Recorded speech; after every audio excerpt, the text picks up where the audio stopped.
Welcome to Lesson 51, Part 1 of our interactive notes. You will want to have a highlighter. You won't need it for a lot of things, but it does make it a little more helpful. If you just have a pencil, that's okay. So we're looking at Lesson 51, and we are changing fractions with denominators of 10 or 100 into decimals. So we're going to turn to pages 51 and 52.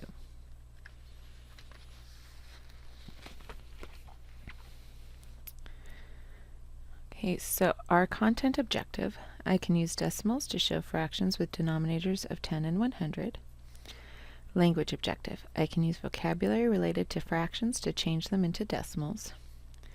Social objective, I can work with others to create models to prove how the fractions can be changed into decimals. So a decimal number. A decimal number is a number with one or more numbers greater than 0 to the right of the decimal point. So here's our decimal point, and it shows where these are all our whole numbers, and now these are fractional pieces cut into specific units. So these are very specific fractions that we're looking at. And this is what we use for money. They're also, because deci means 10, having to do with 10 times, 10 times, 10 times, just like on this side. These are just much smaller pieces. So we have our decimal point, that's that right there.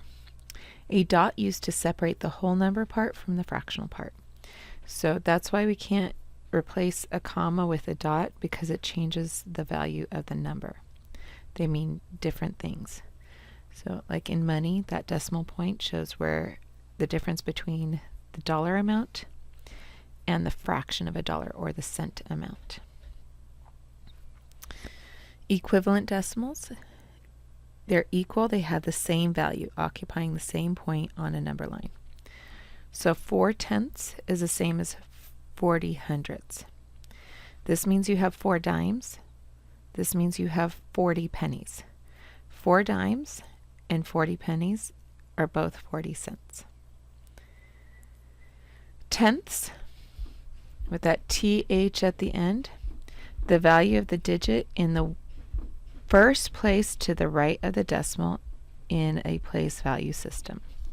So you have our ones place here, our first whole number, then our decimal point, and then the one right after it is our tenths, because it's out of 10 equal pieces. We've taken one of these and cut it into 10 equal pieces. Hundredths, the value of the digit in the second place to the right of the decimal in a place value system. So ones, there's the decimal, tenths, then hundredths. So there's these two digits go together. 2 tenths, 9 hundredths, so 29 hundredths. Just some place value charts to remind you. Ones, tens, there's that decimal, tenths, hundredths. Ones, tens, hundredths. Our decimal, that's where we say and, that means that decimal or fractional piece. Tenths, hundredths, and then it even goes into the thousands, but we won't worry about that. We just mainly focus on the tenths and hundredths, but it does keep going. So as you get into 5th, 6th, 7th, you will deal with thousandths, 10,000ths, 100,000ths, millionths, and so on. But we're going to just focus on these two right now. So here, we're going to look at the fraction 60 hundredths. So that would be 6 of these columns filled in. So 10, 20, 30, 40, 50, 60.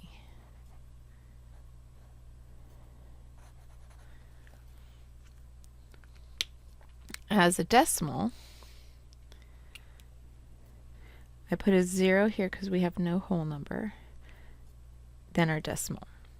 You don't actually need this placeholder because it's not holding a place between another digit and the decimal. That's usually what we need a placeholder for, between digits or between a digit and the decimal. But I find if people forget that 0, then this decimal tends to disappear, and that is not good. We want to make sure that we know where that decimal is. So putting the 0 here reminds you that this is a decimal number and not just 60. It's 60 hundredths.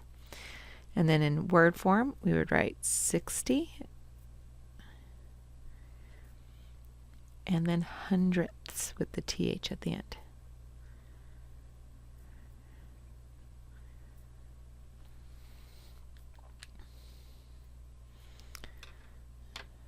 Okay, and then over here,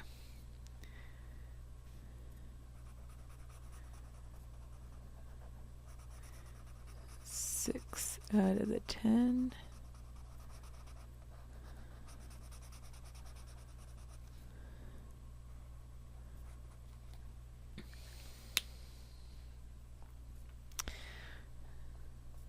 And 0. We have 6 tenths. Same amount filled in. 60 hundredths and 6 tenths are actually the same thing. So 6 tenths.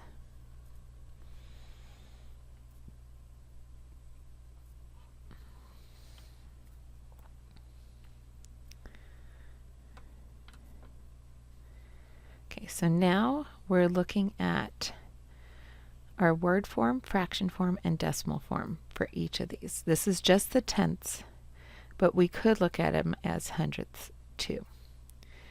So we're going to say this is 1 tenth.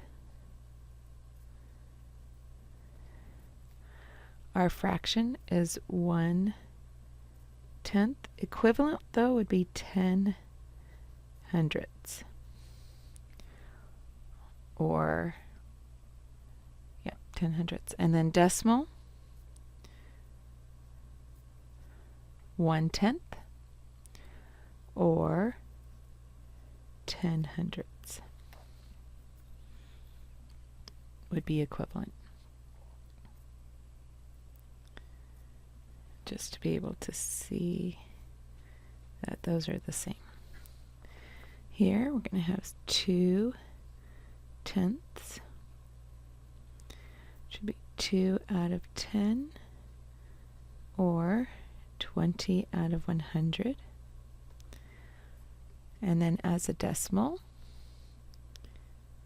2 tenths, and then this as a decimal, 20 hundredths.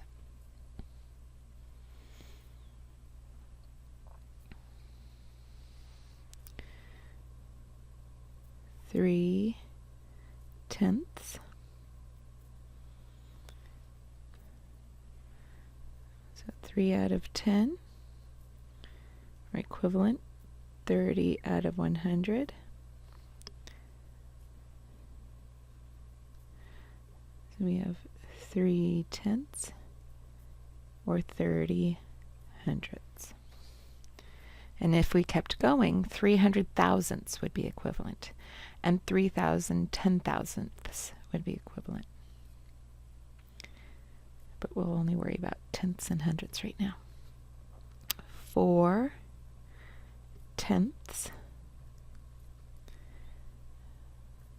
4 out of 10, or 40 out of 100, because those are equivalent, which would be 4 tenths, or 40 hundredths. These are said exactly the same way. 4 tenths, 4 tenths, 40 hundredths, 40 hundredths. Something that I like to notice is that here, that one placeholder shows that it's going to be one place after the decimal. 2 placeholders means it's going to be 2 places after the decimal. It's going to take up 2. So it's a way to remind you, because every time we divide by 10, it's going to move it over a place. So 1 place, 2 places. Here we have our 5/10 or 1/2. We have 5/10 or 50 hundredths, 50%. And then as a decimal, 5, so this would be like 5 dimes, which is the same as 50 pennies or 50 cents.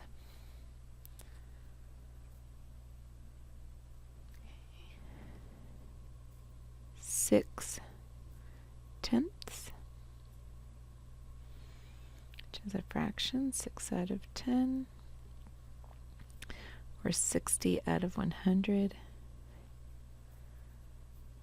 And then as a decimal, so it'd be like 6 dimes, because there's 10 dimes in each dollar, and then 60 pennies. But when we write money, we'd go all the way to the hundredths just to make sure all the way to the pennies are represented.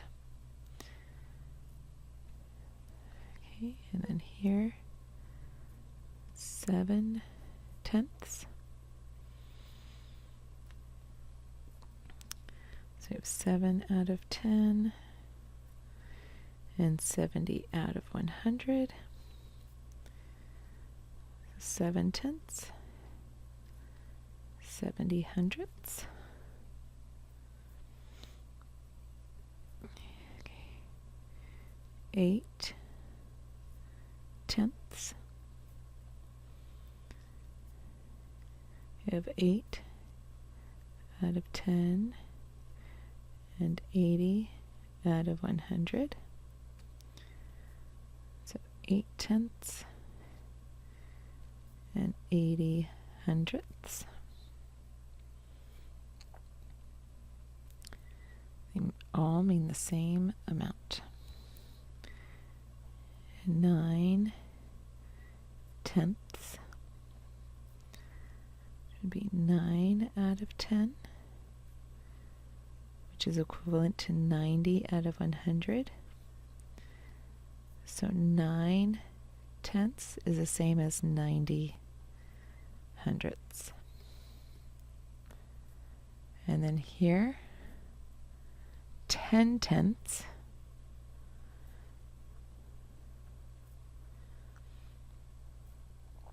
which is a whole thing,